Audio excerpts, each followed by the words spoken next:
Now, sir, there's another area of this issue of treatment of animals and the role that they play that I also want to flag here. And it's one that I've discussed with the member for some time. And I want to say from the outset, sir, the following.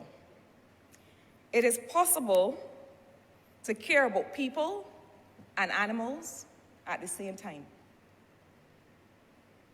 It is possible to care about the welfare and well-being of people, the people that we all represent, and animals at the same time. Why do I say that? I say that to preempt the notion that we are here talking about the safety or the protection of animals and people are suffering. It is possible to care about and to address both at the same time. And as a government, we have to do that.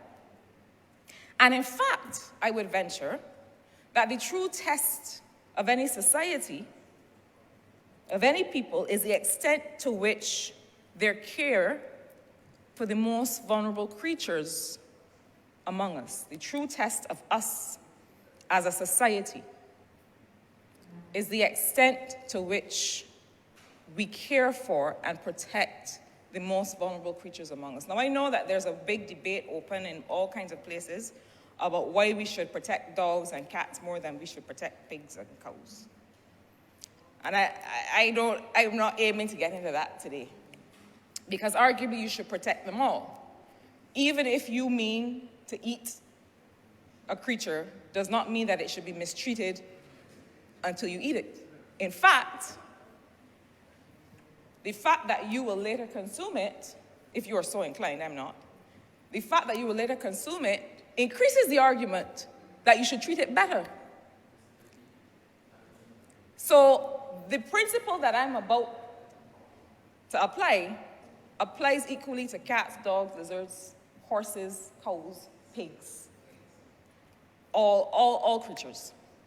And in fact, the people who study such things argue that pigs are among the most intelligent four-legged creatures. But I do not wish to digress, because this conversation, this dialogue could go in all kinds of directions.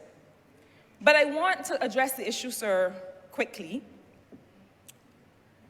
of animal protection. And I also want to address the issue of responsible ownership. And I'll say what I mean. The Honourable Member for St. Peter, when he spoke earlier, spoke about the rights of workers. And I agree with him wholeheartedly. He spoke about the notion that however workers are treated in the best of times, in your best of times as an employer, and however, when you come to the worst of times, you're going to find out how workers really felt about what you call those best of times.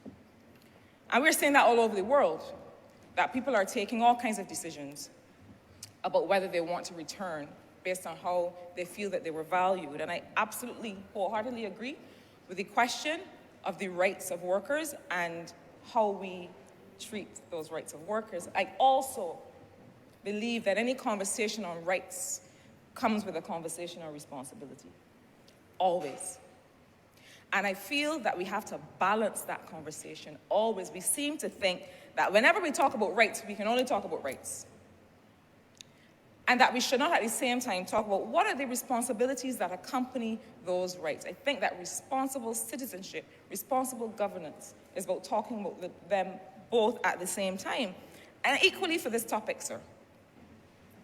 So I want to start by saying that I and many other Barbadians are concerned about the enforcement of animal protection legislation in Barbados. Now, I always say that you can tell a lot about people by the way they treat the living things around them. And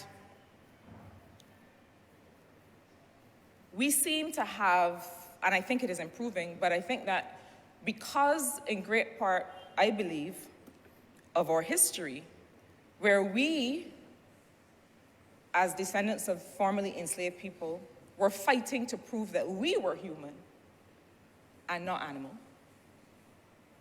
That we somehow seemed to believe that we then could treat the animal any way we wanted.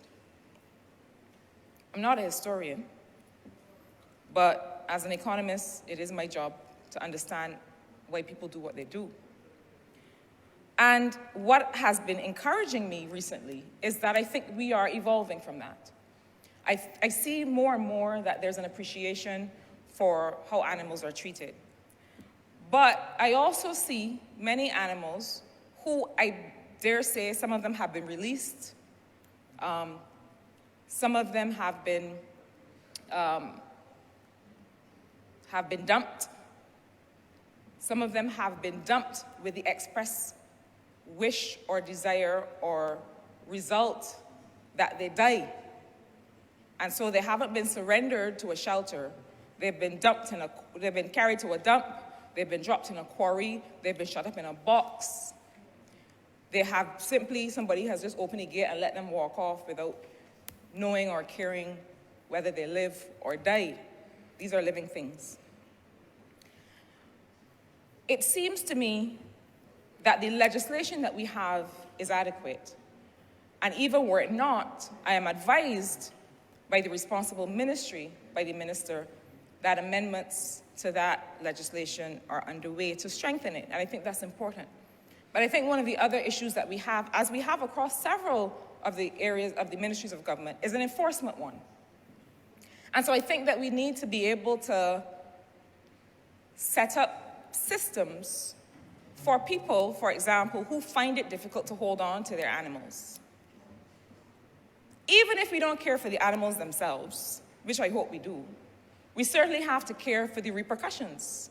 We certainly have to care for what happens when you have scores of stray animals roaming the streets. And so I would like to see some more attention paid to this issue of animal protection, not just when it comes to dumping animals, but also when it comes to how we treat the animals that are in our care. I grew up in a Barbados where you get a dog and you tie it up in the yard. And at the end of the day, when you've eaten, you feed the dog whatever is left over. What I'm about to say may not win me many friends, but I think it needs to be said. I think that if you acquire a living thing, add it to your household, I do not understand why you would so do and then leave it tied up in the sun, in the rain, without shelter. Sometimes the water goes, nobody comes back to water the animal, nobody checks to see if the animal has fleas, has tick fever. I don't think that, to put it another way, if you're going to have an animal for that purpose, just don't bother have the animal. I think that we have to if we believe that we are evolving as a society, that we have to understand that these creatures feel just like we do and that they require protection. Now, I know that there's some things that have happened during COVID. We had people who did not know how they were going to next feed themselves. They did not know how they were going to next feed their children. And so the animals that they were caring for naturally were the ones who were at the bottom of that list. And so I do think that we have to work with the third sector to come up with steps to be taken where people find that that is a challenge.